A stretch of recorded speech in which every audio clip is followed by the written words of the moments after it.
Hello everyone, welcome to my YouTube channel English and polity with Sudeep. So guys, आज जो है हम pronoun में रिलेटिव प्रोनाउन टॉपिक में हु और विच का रिस्ट्रिक्टिव यूज और कंटिन्यूटिव यूज क्या होता है, इस चीज को हम समझेंगे।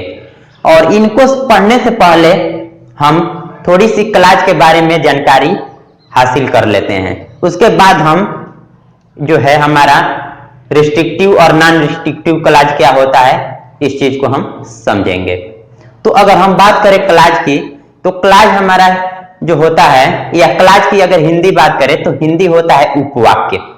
अगर इसका इंग्लिश डेफिनेशन देखें तो part of a sentence and containing a subject and predicate या फाइनाइट वर्ब, यानी कि कह सकते हैं कि क्लाज जो होता है हमारा सेंटेंस का एक पार्ट होता है जिसके पास एक सब्जेक्ट और एक प्रेडिकेट होता है। या कह सकते हैं कि सेंटेंस का एक पार्ट होता है क्लाज हमारा जिसके पास एक सब्जेक्ट होता है और एक फाइनाइट वर्ब होता है। तो ये तो हमने समझ लिया सेंटेंस और क्लाज क्या होता है। और सेंटेंस को हमने बहुत पहले बता दिया कि a group of word with complete meaning, यानी कि शब्दों का ऐसा समूह जो कंप्लीट अर्थ दे, हमारा सेंटेंस कहलाता है। ये जो है क्लाज और सेंटेंस में हमने अंतर को समझ लिया और हमने बताया कि क्लाज जो होता है हमारा सेंटेंस का एक पार्ट होता है। लेकिन फिर भी दोनों में एक कंफ्यूजन रहता है, इनको हम समझ लेते हैं क्लाज और सेंटेंस में। तो क्लाज जो होता है हमारा, यानी कि कह सकते हैं कि सभी सेंटेंस हमारा क्लाज हो सकता है, लेकिन कोई जरूरी नहीं है कि सभी क्लाज हमारा सेंटेंस हो। यानी कि सभी सेंटेंस हमारा क्लाज हो सकता है, लेकिन ये कोई जरूरी नहीं है कि सभी क्लाज हमारा सेंटेंस हो। यानी कि सेंटेंस तो एक बहुत बड़ी चीज होती है, जो है ग्रुप ऑफ मेनी वर्ड्स होते हैं, और जबकि ये जो होता है पार्ट ऑफ अ वर्ड होता है। तो इसलिए हमने कहा कि सभी सेंटेंस क्लाज हो सकते हैं, लेकिन सभी क्लाज सेंटेंस नहीं होते हैं। तो अब हम बात करें कि क्लाज का टाइप हमारा कितने टाइप का होता है। तो क्लाज हमारा जो होता है जनरली 2 टाइप का होता है।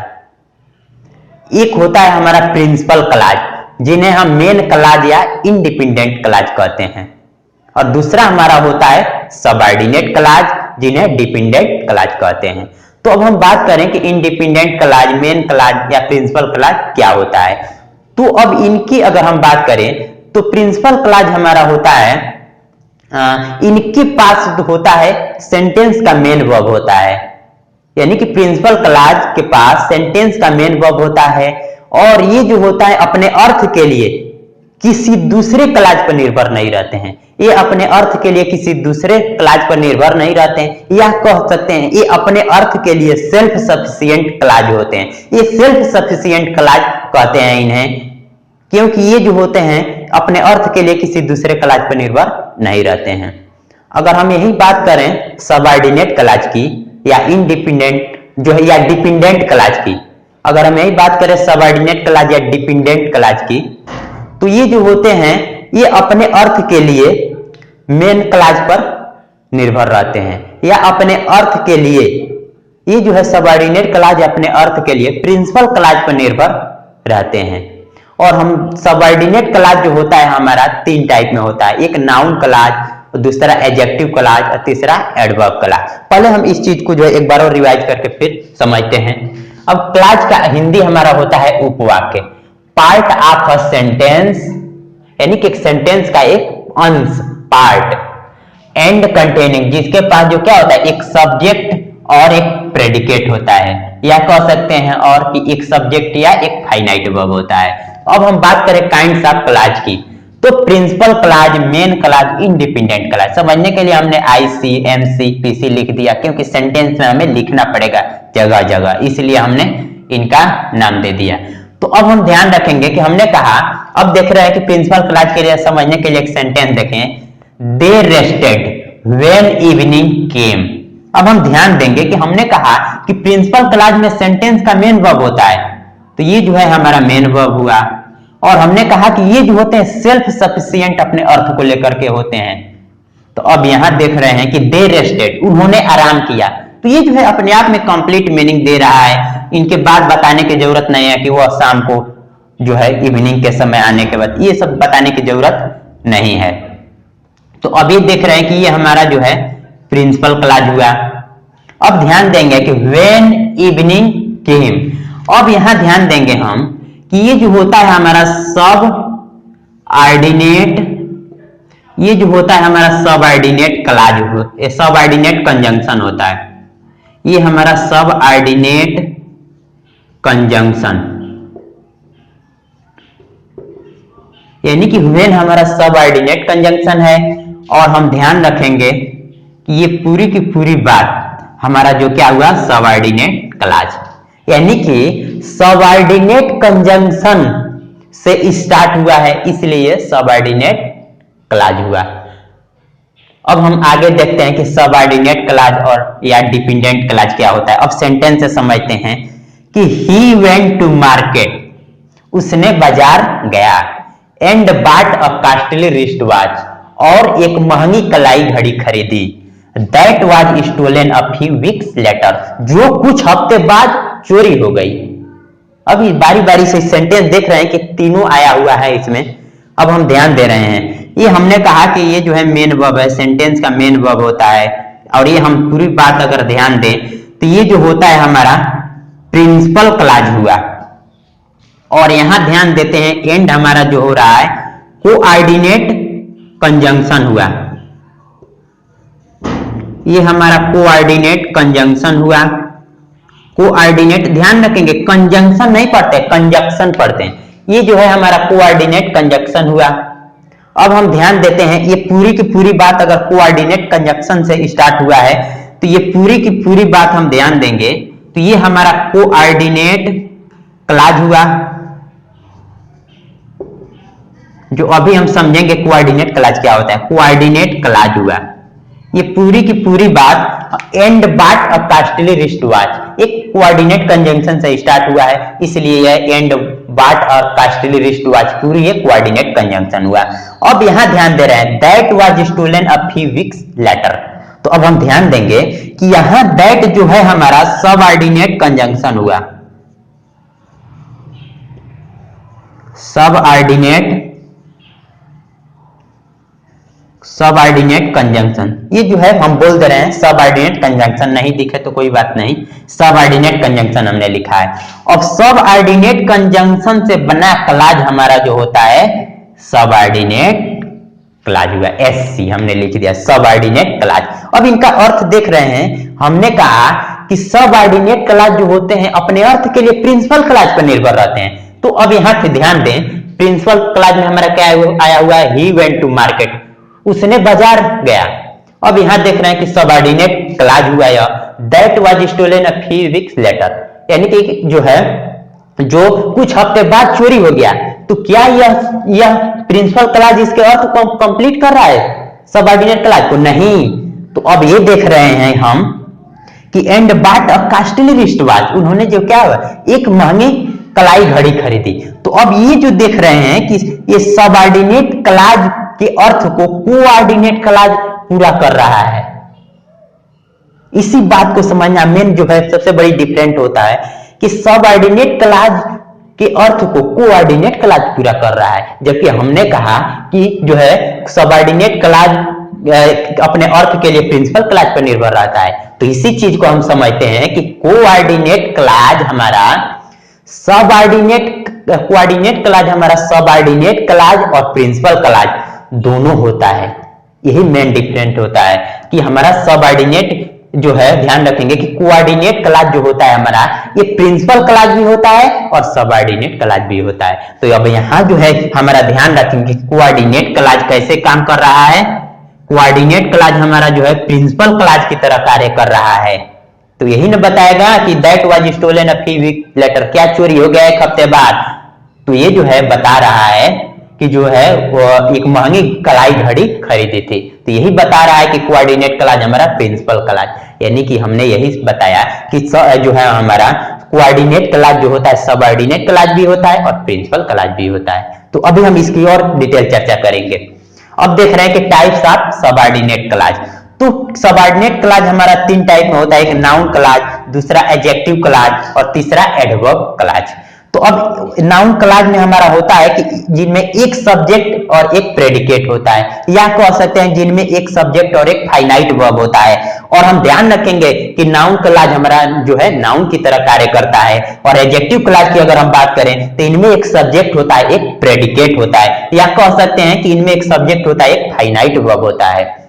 ये जो होता है एडजेक्टिव की तरह कार्य करता है। और इनमें जो है जो हमने नहीं लिखा है, ध्यान रखेंगे नोट करके कि जो है हमारा एडजेक्टिव क्लॉज जो होता है ये प्रिंसिपल क्लॉज में नाउन और प्रोनाउन की विशेषता बताता है। एडजेक्टिव क्लॉज जो होता है प्रिंसिपल क्लॉज में नाउन और प्रोनाउन की विशेषता बताता है। जबकि अगर एडवर्ब क्लॉज की बात करें तो इनमें एक सब्जेक्ट होता है, एक प्रेडिकेट होता है, या कह सकते हैं कि इनमें एक सब्जेक्ट होता है, एक फाइनाइट वर्ब होता है। और एडवर्ब क्लॉज जो होता है एडवर्ब की तरह कार्य करता है। और ये भी कह सकते हैं, जो है नोट में हमने नहीं लिखा है, कि जो है एडवर्ब क्लॉज जो होता है प्रिंसिपल क्लॉज में जो है एडजेक्टिव वर्ब और एडवर्ब, एडजेक्टिव वर्ब और एडवर्ब तीनों की विशेषता बताता है प्रिंसिपल क्लॉज में। कौन? Adverb clause. तो ये जो है हमने जो है प्रिंसिपल क्लॉज, मेन क्लॉज और इंडिपेंडेंट क्लॉज को समझा। और उसके बाद जो है हमने सबऑर्डिनेट क्लॉज को समझा, और इनके जो है सबऑर्डिनेट क्लॉज के तीन टाइप को हमने समझा। तो हमने कहा कि ये दो ही टाइप होते हैं, एक प्रिंसिपल क्लॉज और एक सबऑर्डिनेट क्लॉज। तो आखिर तीसरा की जरूरत पड़ा क्यों? तो इनको भी हम समझ लेते हैं। तो आइए इस चीज को हम देखते हैं कि कोऑर्डिनेट क्लॉज। और हमने बताया था कि कोऑर्डिनेट क्लॉज जो होता है हमारा प्रिंसिपल क्लॉज हो सकता है या सबऑर्डिनेट क्लॉज हो सकता है। यानी कि कोऑर्डिनेट क्लॉज हमारा प्रिंसिपल क्लॉज भी हो सकता है या सबऑर्डिनेट क्लॉज, यानी कि दोनों हो सकता है। यानी कि कोऑर्डिनेट क्लॉज जो होता है इनका संबंध हमारा प्रिंसिपल क्लॉज से हो सकता है या सबऑर्डिनेट क्लॉज से हो सकता है। अब एक सेंटेंस के माध्यम से हम समझते हैं, जैसे he went to Sonpur fair and bought a horse that was stolen a month later. तो अब देख रहे हैं कि हमने कहा ये जो है सेंटेंस का मेन वर्ब होता है, और ये पूरी की पूरी बात हमारा जो होता है प्रिंसिपल क्लॉज हुआ। अब यहां ध्यान देते हैं एंड से जुड़ा हमारा जो देख रहे हैं कि कोऑर्डिनेट कंजंक्शन हुआ। ये एंड हमारा क्या हुआ? कोऑर्डिनेट कंजंक्शन हुआ। और यहां ध्यान रखेंगे एंड बॉट अ हॉर्स, ये पूरी बात हमारा क्या हुआ? कोऑर्डिनेट क्लॉज हुआ। ये पूरी बात हमारा कोऑर्डिनेट क्लॉज हुआ। तो कोऑर्डिनेट क्लॉज हमारा हुआ एंड बॉट अ हॉर्स। अब यहां देख रहे हैं कि दैट हमारा देख रहे हैं कि सबऑर्डिनेट कंजंक्शन हुआ। दैट हमारा सबऑर्डिनेट कंजंक्शन हुआ। दैट हमारा सबऑर्डिनेट कंजंक्शन हुआ। और ध्यान रखे रहे हैं कि ये पूरी की पूरी बात हमारा क्या हुआ? सबऑर्डिनेट क्लॉज हुआ। तो यही हमने सीखा कि कोऑर्डिनेट कंजंक्शन से जुड़ा क्लॉज हमारा कोऑर्डिनेट क्लॉज होता है, और सबऑर्डिनेट कंजंक्शन से जुड़ा क्लॉज हमारा सबऑर्डिनेट क्लॉज होता है। सबऑर्डिनेट कंजंक्शन से जुड़ा क्लॉज हमारा सबऑर्डिनेट क्लॉज होता है। अब इनको समझते हैं कि अगर he went to Sonpur fair, उसने सोनपुर के मेला गया और एक घोड़ा खरीदा जो एक मंथ बाद चोरी हो गया। तो अब इस सेंटेंस को अगर बात करें कि हमने कहा कि सबऑर्डिनेट क्लॉज जो होता है ये अपने अर्थ के लिए प्रिंसिपल क्लॉज पर निर्भर रहता है। इस पर देख रहे हैं क्या ये निर्भर रह रहा है? तो that was stolen a month later, यानी कि कुछ पता नहीं चल रहा है कि एक मंथ बाद क्या चोरी हो गया। तो अब यही आ रहे हैं और प्रिंसिपल क्लॉज को ध्यान से देख रहे हैं, तो सोनपुर के मेला गए ये भी नहीं बता रहा है। तो अब यही चीज हमने बताया था कि एंड बॉट अ हॉर्स, और एक जो है घोड़ा खरीदा। यानी कि यहाँ जो है ये जो है कोऑर्डिनेट क्लॉज जो है हमारा कार्य कर रहा है कैसे? ये जो है रहा है हमारा प्रिंसिपल क्लॉज की तरह कार्य कर रहा है हमारा। देख रहे हैं कि हमने कहा कि कोऑर्डिनेट क्लॉज हमारा प्रिंसिपल क्लॉज हो सकता है या सबऑर्डिनेट क्लॉज। तो अब यही हमने कहा कि जो है सबऑर्डिनेट क्लॉज का जब हमने उत्तर ढूंढा तो ये कोऑर्डिनेट कंजंक्शन दे रहा है, और ये जो देख रहे हैं कि ये प्रिंसिपल क्लॉज का कार्य कर रहा है। तो यही हमने सीखा कि कोऑर्डिनेट क्लॉज हमारा प्रिंसिपल क्लॉज हो सकता है और सबऑर्डिनेट क्लॉज हो सकता है। तो ये जो है हमने क्लॉज के बारे में अध्ययन कर लिया। अब हम बात करते हैं कि रिस्ट्रिक्टिव और नॉन रिस्ट्रिक्टिव या कंटिन्यूटिव। अब हम ध्यान से सुनेंगे कि इंग्लिश लैंग्वेज में हमारा रिलेटिव प्रोनाउन, इंग्लिश लैंग्वेज में हमारा रिलेटिव प्रोनाउन हु और विच का यूज दो तरह से होता है। एक होता है हमारा रिस्ट्रिक्टिव यूज, जिन्हें हम डिफाइनिंग यूज कहते हैं। ये जो होता है हमारा सबऑर्डिनेट क्लॉज में यूज होता है। और दूसरा हमारा होता है नॉन रिस्ट्रिक्टिव यूज या नॉन डिफाइनिंग यूज या कह सकते हैं कंटिन्यूएटिव यूज। ये जो होता है हमारा प्रिंसिपल क्लॉज में यूज होता है। और हमने बताया था कि प्रिंसिपल जो हमने बताया था कि रिलेटिव प्रोनाउन से बने क्लॉज को हम रिलेटिव क्लॉज कहते हैं। रिलेटिव प्रोनाउन से बने क्लॉज को हम रिलेटिव क्लॉज कहते हैं। और अब हम ध्यान रखेंगे कि रिस्ट्रिक्टिव यूज हमारा क्या होता है कि रिलेटिव क्लॉज अपने से पहले आने वाले एंटीसीडेंट को, अगर रिलेटिव क्लॉज अपने से पहले आने वाले एंटीसीडेंट को रिस्ट्रिक्ट करे, सीमित करे, डिफाइन करे, परिभाषित करे या एडजेक्टिव क्लॉज का कार्य करे, यानी कि विशेषता बताए, तो रिलेटिव क्लॉज में जो रिलेटिव प्रोनाउन यूज हुआ है उसका ऐसा यूज, तो रिलेटिव प्रोनाउन का ऐसा यूज हमारा रिस्ट्रिक्टिव यूज, डिफाइनिंग यूज कहलाता है। तो इसी चीज को अब हम समझते हैं। हमने कहा कि इंग्लिश लैंग्वेज में हमारा रिलेटिव प्रोनाउन हु और विच का यूज दो तरह से होता है, एक रिस्ट्रिक्टिव यूज या रिस्ट्रिक्टिव क्लॉज, डिफाइनिंग यूज या डिफाइनिंग क्लॉज, ये सबऑर्डिनेट क्लॉज में होता है। जबकि अगर हम बात करें दूसरा नॉन रिस्ट्रिक्टिव यूज या नॉन रिस्ट्रिक्टिव क्लॉज, इन्हें नॉन डिफाइनिंग यूज या नॉन डिफाइनिंग क्लॉज कहते हैं। अब ये होता है कंटिन्यूटी यूज या कंटिन्यूटी क्लॉज। और ये हम ध्यान रखेंगे कि ये प्रिंसिपल क्लॉज में, दोनों में डिफरेंस होता है कि रिस्ट्रिक्टिव यूज हमारा सबऑर्डिनेट क्लॉज में होता है जबकि नॉन रिस्ट्रिक्टिव हमारा प्रिंसिपल क्लॉज में होता है। और हमने बताया कि रिलेटिव क्लॉज अपने से पहले आने वाले एंटीसीडेंट नाउन या प्रोनाउन, रिलेटिव क्लॉज अपने से पहले आने वाले एंटीसीडेंट नाउन या प्रोनाउन को क्या करे, रिस्ट्रिक्ट करे, डिफाइन करे या उनकी विशेषता बताए, यानी कि एडजेक्टिव क्लॉज का कार्य करे। तो रिलेटिव क्लॉज में जो रिलेटिव प्रोनाउन यूज हुआ है उस रिलेटिव प्रोनाउन का ऐसा यूज हमारा रिस्ट्रिक्टिव यूज या डिफाइनिंग यूज कहलाता है। जैसे एक सेंटेंस से देखते हैं कि आई सा अ बॉय हु अब्यूज्ड मी, यानी कि मैंने एक लड़का देखा, हु अब्यूज्ड मी, जिसने मुझे कह सकते हैं जो मुझे क्या हुआ, गाली दिया। तो अब यहां ध्यान दे रहे हैं कि ये जो है हमारा रिलेटिव प्रोनाउन हुआ और इस रिलेटिव प्रोनाउन से बना क्लॉज हमारा ये देख रहे हैं कि रिलेटिव क्लॉज हुआ। अब हम ध्यान दे रहे हैं इनके पहले हम देख रहे हैं कि एंटीसीडेंट का यूज हुआ है। तो हमने यही कहा कि रिलेटिव क्लॉज अपने से पहले आने वाले एंटीसीडेंट को क्या करे, रिस्ट्रिक्ट करे, डिफाइन करे या विशेषता बताए। तो इस रिलेटिव प्रोनाउन यानी कि हु का ऐसा यूज हमारा रिस्ट्रिक्टिव यूज कहलाता है। तो अब हम इसी चीज को समझते हैं कि आई सा अ बॉय हु अब्यूज्ड मी, यानी कि मैंने एक लड़का देखा जो मुझे गाली दिया। तो अब यहां देख रहे हैं उस लड़के को, यानी कि ये क्या कर रहा है, रिस्ट्रिक्ट कर रहा है, इस बॉय को रिस्ट्रिक्ट कर रहा है, यानी कि ये जो क्या हुआ हमारा विशेषता बता रहा है कि उसने गाली दिया, मुझे इन्हें गाली दिया, इसकी विशेषता है कि उस लड़के की गाली दिया।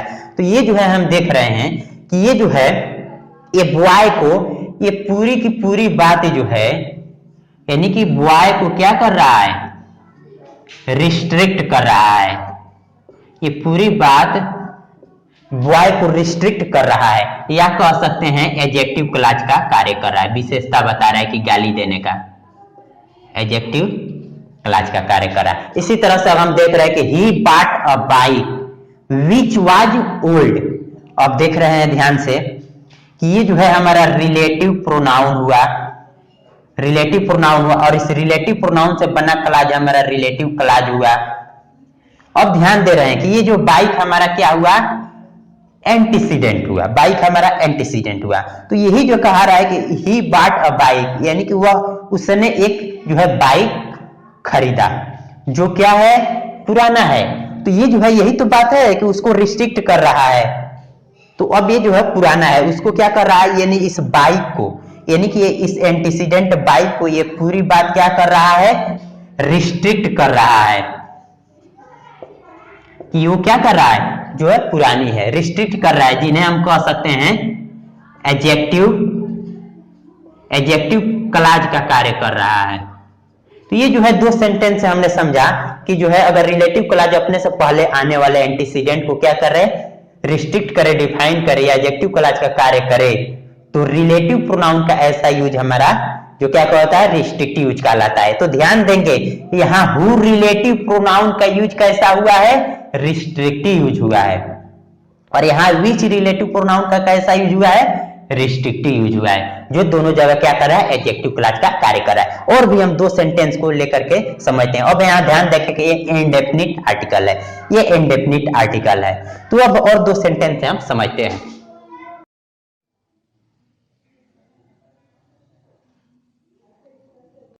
The man who lived there died yesterday.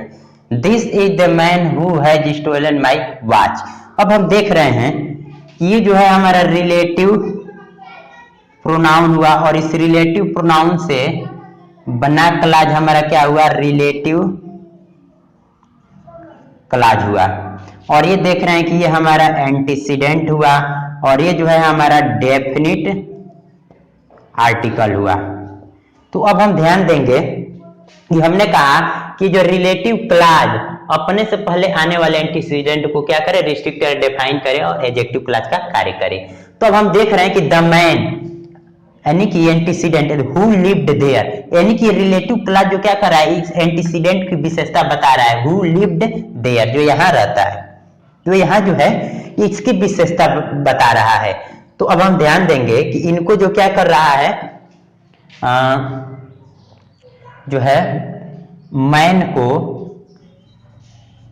क्या कर रहा है? डिफाइन कर रहा है। यानी कि मैन को क्या कर रहा है? डिफाइन कर रहा है। ये रिलेटिव क्लॉज ये पूरी की पूरी अगर हम ध्यान दें, यानी कि कह सकते हैं कि ये पूरी की पूरी बातें जो है मैन को क्या कर रहा है? डिफाइन कर रहा है, या एडजेक्टिव क्लॉज का कार्य कर रहा है। एडजेक्टिव क्लॉज का कार्य कर रहा है। अब इसी तरह से अब हम देख रहे हैं कि this is the man who has stolen my watch. अब देख रहे हैं कि ये जो है हमारा रिलेटिव प्रोनाउन हुआ, और ये पूरी की पूरी बात अगर यहां से ध्यान दें तो ये जो है हमारा रिलेटिव क्लॉज हुआ, रिलेटिव प्रोनाउन से बना है।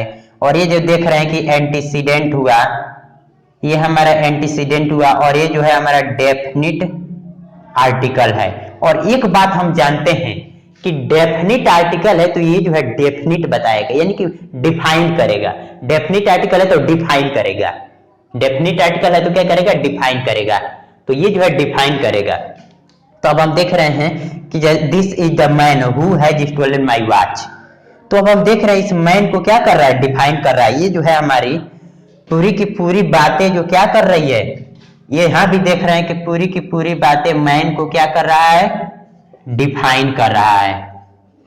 जो क्या कर रहा है? दिस इज द मैन, ठीक है, who has stolen my watch, इसने मेरे क्या किया? मेरा जो है घड़ी चुराया। तो ये जो है मैन को क्या कर रहा है? डिफाइन कर रहा है, यानी कि ये एडजेक्टिव क्लॉज का कार्य कर रहा है।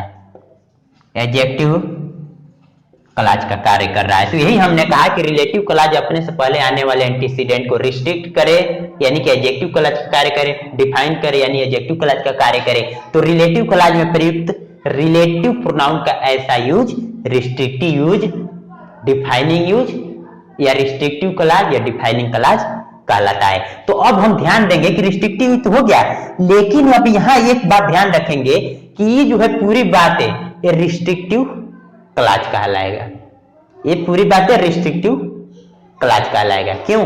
क्योंकि यही ना तो रिस्ट्रिक्ट कर रहा है। अगर ये रिस्ट्रिक्ट कर रहा है तो ये रिस्ट्रिक्टिव क्लॉज कहलाएगा। रिस्ट्रिक्ट करेगा तो रिस्ट्रिक्टिव क्लॉज कहलाएगा। यही बात हम ध्यान रखेंगे रिस्ट्रिक्टिव यूज या रिस्ट्रिक्टिव क्लॉज में। अगर रिस्ट्रिक्ट कर रहा है, क्लॉज रिस्ट्रिक्ट कर रहा है, तो उसे हम रिस्ट्रिक्टिव क्लॉज कहते हैं। अब हम बात करते हैं नॉन रिस्ट्रिक्टिव क्लॉज। तो अब हम बात करें कि रिलेटिव क्लॉज अपने से पहले आने वाले एंटीसीडेंट नाउन या प्रोनाउन को, यानी कि रिलेटिव क्लॉज अपने से पहले आने वाले एंटीसीडेंट को न डिफाइन करे न रिस्ट्रिक्ट करे, क्या करे? केवल एडिशनल इंफॉर्मेशन दे। यानी कि रिलेटिव क्लॉज अपने से पहले आने वाले एंटीसीडेंट को क्या करे? एडिशनल इंफॉर्मेशन दे उसके लिए। तो रिलेटिव क्लॉज का ऐसा, रिलेटिव क्लॉज में प्रयुक्त रिलेटिव प्रोनाउन का ऐसा यूज हमारा कंटिन्यूएटिव यूज कहलाता है। अब जो है हम सेंटेंस के माध्यम से देखते हैं। Sir Walter Scott was a famous English poet.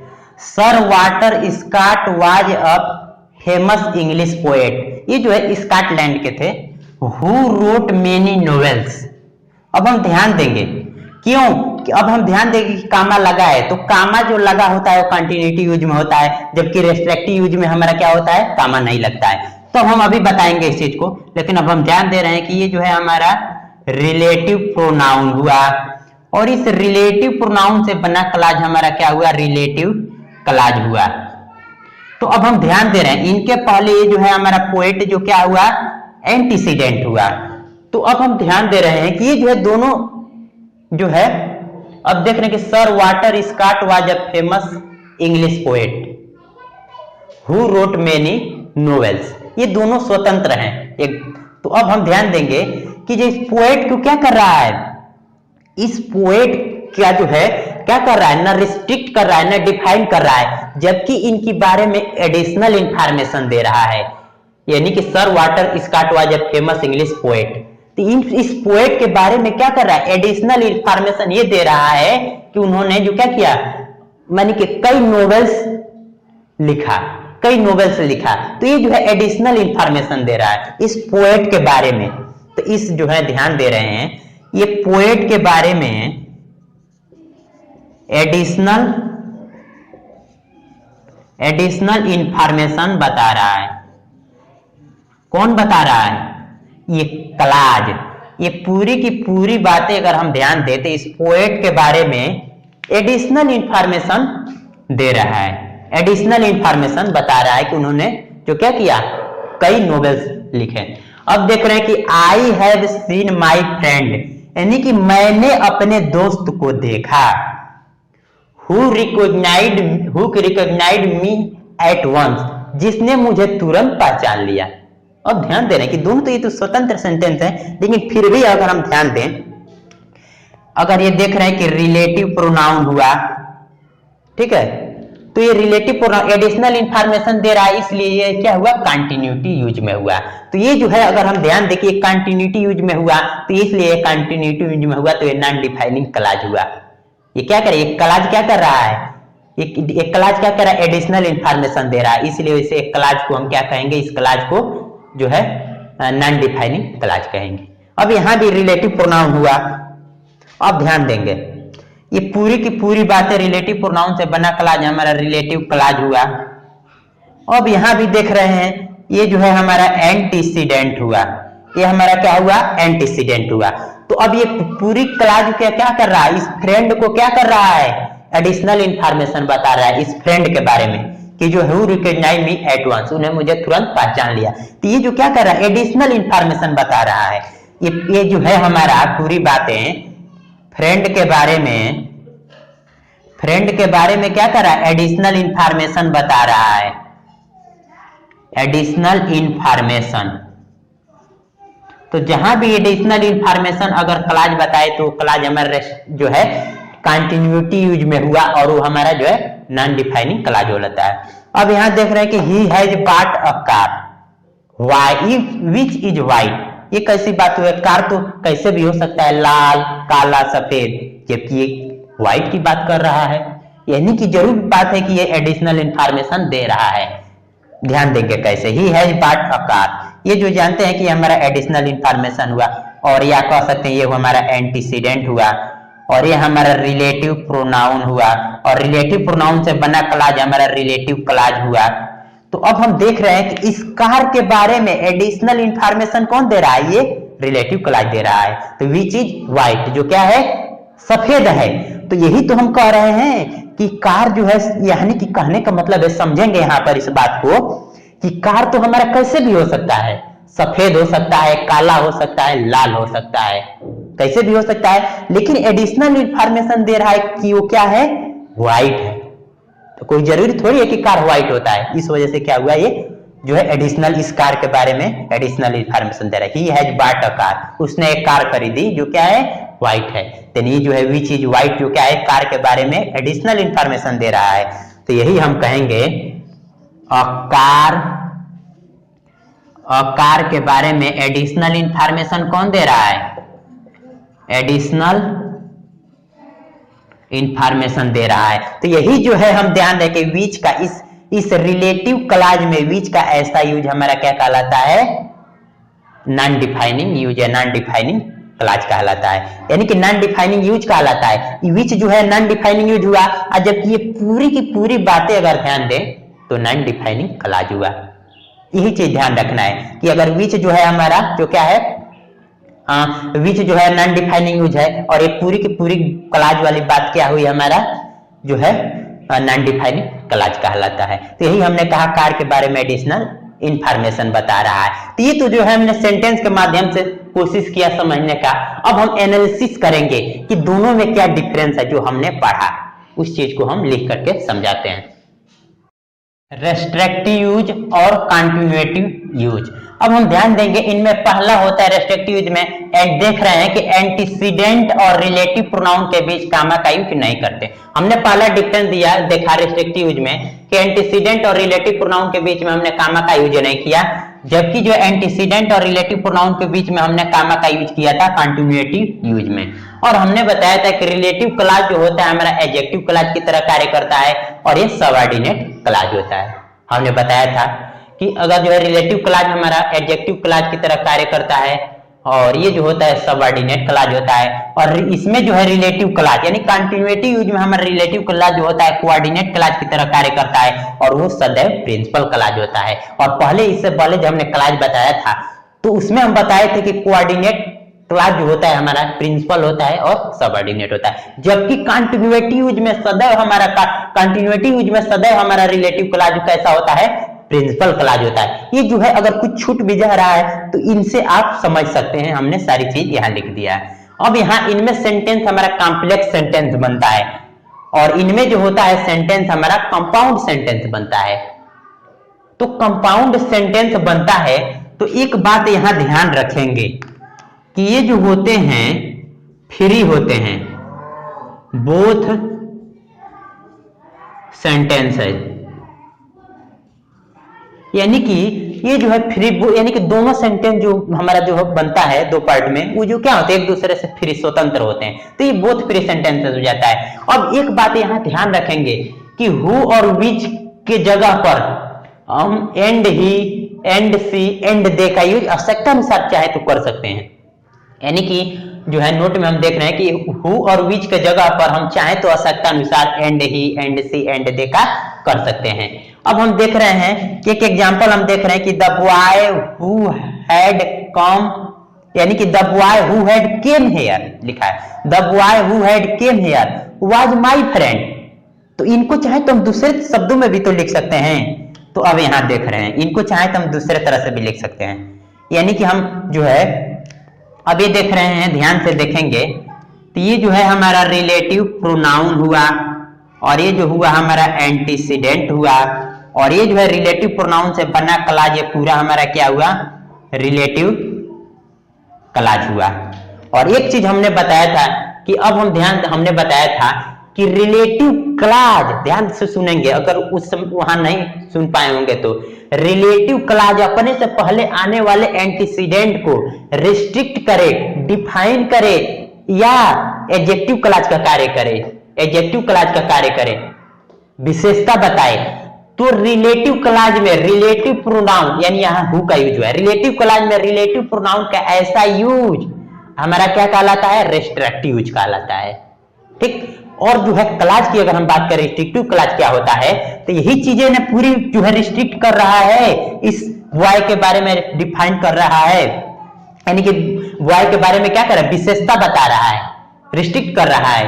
तो यही चीज ने जो है अगर ये पूरी क्लॉज रिस्ट्रिक्ट कर रहा है, डिफाइन कर रहा है इस एंटीसीडेंट बॉय के बारे में, तो यही तो पूरी चीज जो है हमारा रिस्ट्रिक्टिव क्लॉज कहलाता है। यही पूरी क्लॉज को रिस्ट्रिक्टिव क्लॉज कहते हैं। तो अब हम देख रहे हैं यहां पर, हाँ हमने कहा रहता है, इसको दूसरे तरह से भी लिख सकते हैं, the boy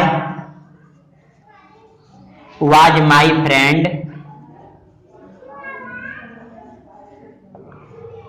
the boy was my friend who had came here, who had came here, हम ऐसे भी लिख सकते हैं, हम इसको चाहें तो ऐसे भी लिख सकते हैं।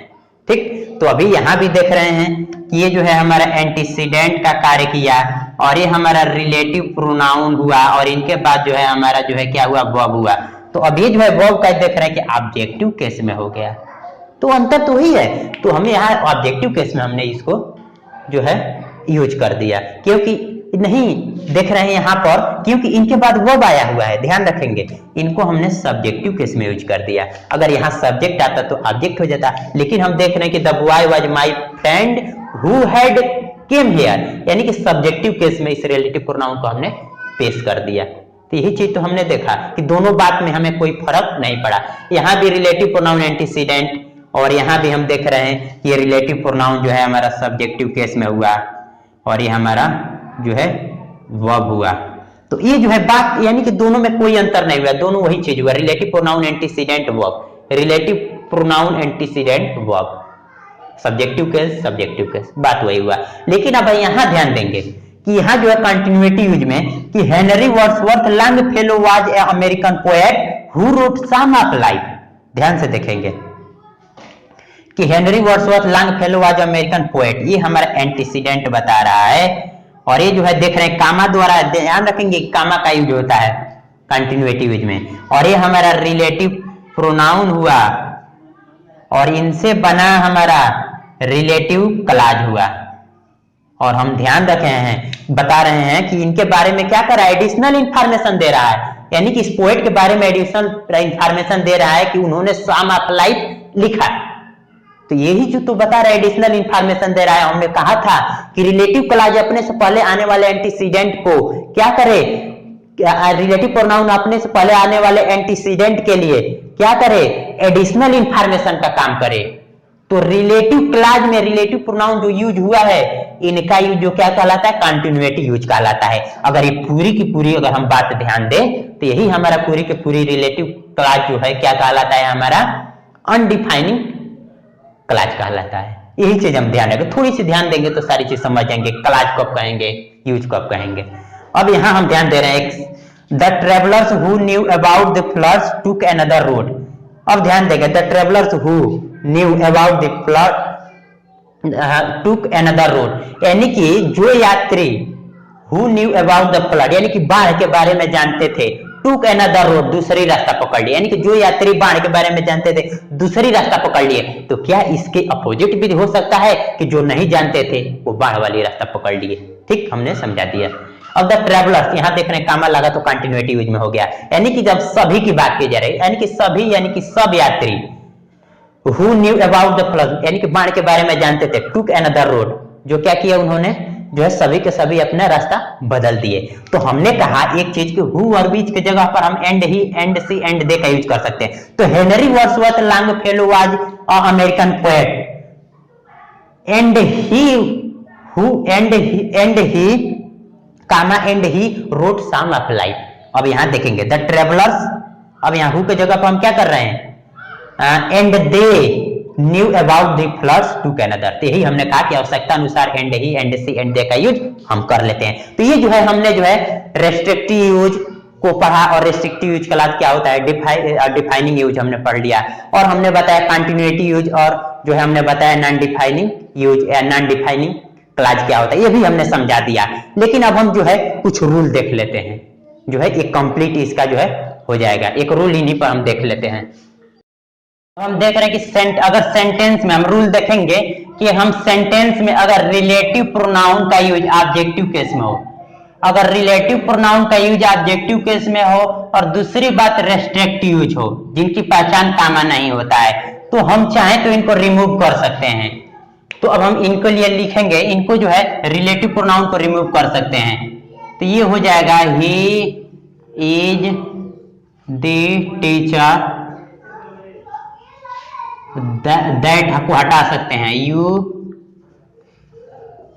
लाइक मोस्ट, यानी कि हम हटा सकते हैं, यानी कि ये जो ध्यान रखेंगे दोनों बात सही है। और यहां भी देख रहे हैं क्योंकि ये कैसे ऑब्जेक्टिव केस में हुआ हम समझा देते हैं। ये जो है देख रहे हैं कि सब्जेक्ट हुआ, ये वर्ब हुआ, और ये हुआ एंटीसीडेंट, और ये देख रहे हैं कि रिलेटिव प्रोनाउन हुआ जो ऑब्जेक्टिव केस में, इसके बाद सब्जेक्ट है और वर्ब है। इसी तरह से अभी हम ज्यादा नहीं समझाएंगे, वीडियो लंबा हो गया। अब देख रहे हैं ये हो जाएगा द बॉय, अब देख रहे हैं कि रिलेटिव प्रोनाउन को हटा देंगे, ही स्ट्रक वाज हर्ट। अब हम देख रहे हैं एक रूल कि अगर रिलेटिव प्रोनाउन के बाद फुल वर्ब आता है, या कह सकते हैं मेन वर्ब या लेक्सिकल वर्ब, यानी कि रिलेटिव प्रोनाउन के बाद फुल वर्ब आता है जिन्हें मेन वर्ब लेक्सिकल वर्ब कहते हैं। और ध्यान रखेंगे लेक्सिकल वर्ब हमारा ऑर्डिनरी वर्ब होता है, इनके V1 V2 V3 V5 5 form होते हैं। और हम ध्यान रखेंगे तो अगर ये जो है रिलेटिव प्रोनाउन इस दशा में अगर रिलेटिव प्रोनाउन नॉमिनेटिव केस में यूज हो रहा है, नॉमिनेटिव केस में यूज हुआ है और रेस्ट्रिक्टिव यूज हुआ है, तो हम रिलेटिव प्रोनाउन और फुल वर्ब के जगह पर हम पार्टिसिपल्स का यूज कर देंगे, यानी कि पास्ट या प्रेजेंट जो जरूरत हो। तो यही चीज हम देख रहे हैं, पहले हम समझाते रहे जल्द से। ये देख रहे हैं कि ये एंटीसीडेंट हुआ, ये रिलेटिव प्रोनाउन हुआ, और यहाँ देख रहे हैं कि ये जो है हमारा नॉमिनेटिव केस हुआ, क्योंकि इनके बाद जो है हमारा वर्ब आया हुआ है। और यही जो हमने सारी चीज समझा दिया, और इनके बाद कामा नहीं है तो रेस्ट्रिक्टिव यूज है, हमने सब समझा दिया। तो अब हमने यही कह रहे हैं कि इनके जगह पर हम पार्टिसिपल्स का यूज कर देते हैं। तो ये देख रहे हैं कि प्रेजेंट पार्टिसिपल्स का यूज होगा, तो हम जो है याद रखेंगे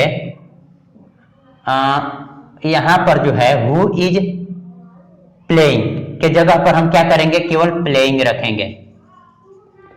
प्लेइंग रखेंगे तो ये क्या हुआ, प्रेजेंट पार्टिसिपल हुआ। ये जो है हमारा प्रेजेंट पार्टिसिपल, केवल प्लेइंग रखेंगे। ये जो कोष्टक में बना दिया इनके जगह पर हम क्या रखेंगे, प्लेइंग रखेंगे। इसी तरह से जो है हम ये भी देख रहे हैं कि जो है एंटीसीडेंट हो गया, और ये देख रहे हैं कि ये जो क्या हुआ रहा है, वर्ब हो गया, और ये जो है नॉमिनेटिव केस में हो गया। हम ज्यादा नहीं समझाएंगे, ठीक। तो अब हम देख रहे हैं कि इनके जगह पर हम क्या करेंगे, पास्ट पार्टिसिपल को रख देंगे। तो इनके जगह पर हम क्या रखेंगे, इंजर्ड, इंजर्ड, यही चीज रख देंगे। तो ये जो है हमारा पास्ट पार्टिसिपल हो गया। तो यही हमने कहा कि रिलेटिव प्रोनाउन के बाद फुल वर्ब आता है, और ये रिलेटिव प्रोनाउन नॉमिनेटिव केस में जो है रेस्ट्रिक्टिव जो है, सारी चीज हमने समझा दिया। तो ये दोनों के जगह पर हम पार्टिसिपल का यूज कर देंगे। हमें पास्ट की जरूरत होगा तो पास्ट, प्रेजेंट की जरूरत होगा तो प्रेजेंट। तो ये जो हमने रूल समझ लिया। अब हम आगे रूल देखते हैं। हम रूल देखते हैं कि अगर सेंटेंस में हमारा रिलेटिव प्रोनाउन के बाद वर्ब बी आता है, बी वर्ब आता है, रिलेटिव प्रोनाउन के बाद बी वर्ब आता है, और रिलेटिव प्रोनाउन जो होता है नॉमिनेटिव केस में यूज हुआ है और रेस्ट्रिक्टिव हो, और वर्ब बी के बाद एडजेक्टिव के रूप में अवेलेबल और पॉसिबल हो। हमने कहा कि रिलेटिव प्रोनाउन के बाद वर्ब बी आता है, और ये रिलेटिव प्रोनाउन नॉमिनेटिव केस में हो और रेस्ट्रिक्टिव यूज हो, और वर्ब बी के बाद एडजेक्टिव के रूप में अवेलेबल पॉसिबल हो। तो ये दोनों बात को हम हटा देते हैं, रिलेटिव प्रोनाउन और वर्ब बी को हटाते हैं। जैसे ही will send me all the books that, हमारा देख रहे हैं कि ये रिलेटिव प्रोनाउन आया हुआ है, और ये देख रहे हैं कि ये हमारा वर्ब है, ये हमारा एडजेक्टिव हुआ, ठीक। और ये देख रहे हैं कि वर्ब यानी कि ये नॉमिनेटिव केस में है, और ये देख रहे हैं कि ये हमारा एंटीसीडेंट हुआ। तो सारी बातें हमें मिल गया। तो हम क्या करेंगे, रिलेटिव प्रोनाउन और वर्ब बी को हटा देंगे। तो यहां से हम क्या करेंगे, रिलेटिव प्रोनाउन इनको हम हटा देंगे। तो हमारा सही क्या हो जाएगा, he will send me all the books available there, ठीक। ये जो है हम इनको हटा देंगे। अब देख रहे हैं एक सेंटेंस में हम रूल देखते हैं कि सेंटेंस में अगर रिलेटिव प्रोनाउन का यूज ऑब्जेक्टिव केस में हो और कंटिन्यूटी यूज हो, यानी कि कामा हो, तो हम रिमूव रिलेटिव प्रोनाउन को रिमूव नहीं करते हैं। तो she is a beautiful girl whom देख रहे हैं, ये है हमारा, और इनके बाद सब्जेक्ट है, ये वर्ब है, यानी कि ये ऑब्जेक्टिव केस में हुआ, यानी कि ऑब्जेक्टिव केस में हुआ, और ये हमारा एंटीसीडेंट हुआ। तो हम क्या करेंगे, ये जो है ये बात हमारी सही हुई। अब देख रहे हैं एक रूल देखेंगे कि अगर हमारे पास जो है एंटीसीडेंट अगर क्लॉज का कार्य कर रहा है, तो इनके बाद जो है हम विच का यूज करते हैं, ना हु का, ना होम का, ना दैट का। यानी कि एंटीसीडेंट अगर क्लॉज का कार्य कर रहा है तो इनके बाद विच का यूज करते हैं। जैसे he passed the +2 examination in 2014 with 85% marks हु। तो अब हम देख रहे हैं कि ये पूरी की पूरी बातें जो है एंटीसीडेंट हुआ, और एंटीसीडेंट हुआ पूरी की पूरी बातें, और ये पूरी की पूरी बातें हम ध्यान देंगे क्या हुआ, हमारा क्लॉज हुआ। और ये जो देख रहे हैं इनके बाद ना हु का, ना होम का, ना दैट का, ठीक। इनके बाद जो है ये व्हिच रिलेटिव प्रोनाउन का हम यूज करेंगे, और ये हो जाएगा proved that he was an intelligent student. तो ये जो है हमने समझ लिया, ये पहले भी बता चुके हैं, लेकिन हमने जो है रेस्ट्रिक्टिव कंटिन्यूटी समझा रहे थे, तो फिर एक बार इन सभी रूल की चर्चा कर दिया। और जो है एक इनमें है एक नोट देख लेते हैं। अब हम नोट में देखते हैं कि अगर हमारा रिलेटिव प्रोनाउन विच के पहले एंटीसीडेंट के रूप में क्लॉज हो, ये जो है हम देख रहे हैं कि हमारा रिलेटिव प्रोनाउन और एंटीसीडेंट के रूप में हमारा क्या हुआ, क्लॉज हो, ठीक। और दूसरी बात कि ऑब्जेक्टिव केस में हो, यानी कि सब्जेक्ट वर्ब तो ये है ऑब्जेक्टिव केस में हो, ठीक। और देख रहे हैं कामा की वजह से कंटिन्यूटी यूज हो गया, तो ये जो है हम क्या करते हैं, इसको रहने देते हैं, यानी कि ये जो क्या हुआ हमारा सही हुआ। तो अब हम ध्यान रखेंगे कि ये जो है पूरी बातें हमने बताया था कि रिलेटिव क्लॉज हुआ, ये पूरी की पूरी बातें कैसा हुआ हमारा, रिलेटिव क्लॉज हुआ। तो रिलेटिव क्लॉज अपने से पहले आने वाले एंटीसीडेंट यानी कि क्लॉज को क्या कर रहा है, जो यहाँ देख रहे हैं कि एडिशनल इंफॉर्मेशन दे रहा है, तो ये एडिशनल इंफॉर्मेशन दे रहा था, कंटिन्यूटी यूज हुआ, तो ये जो है विच का कंटिन्यूटी यूज हुआ। और ये पूरी अगर क्लॉज की बात करें तो नॉन डिफाइनिंग क्लॉज कहलाएगा, क्योंकि कंटिन्यूटी यूज में हुआ है। अब इसी तरह से अब हम देख रहे हैं कि शी इज वेरी टैलेंटेड, ये जो है हमारा एंटीसीडेंट हुआ, और ये हमारा जो है क्लॉज हुआ, और ये जो है हमारा रिलेटिव प्रोनाउन हुआ, और ये सब्जेक्ट हुआ, ये वर्ब हुआ, तो ये ऑब्जेक्टिव केस में हुआ, ठीक। और ये पूरी की पूरी बातें हमारा क्या हुआ, रिलेटिव क्लॉज हुआ, ठीक। तो ये जो है हमने समझा कि पूरी की पूरी बातें क्या हुआ हमारा, रिलेटिव क्लॉज हुआ। तो ये जो है अगर विच का यूज कैसा हो रहा है, कंटिन्यूटी यूज हो रहा है, क्योंकि इनके बारे में एडिशनल इंफॉर्मेशन बताया जा रहा है। तो अब यहाँ पूरी की पूरी बातें एक क्लॉज क्या हुआ हमारा, नॉन डिफाइनिंग क्लॉज हुआ। तो ये जो है हमने जो है रिस्ट्रिक्टिव यूज और कंटिन्यूटी यूज को समझा। तो ये जो है I hope you must have like this video.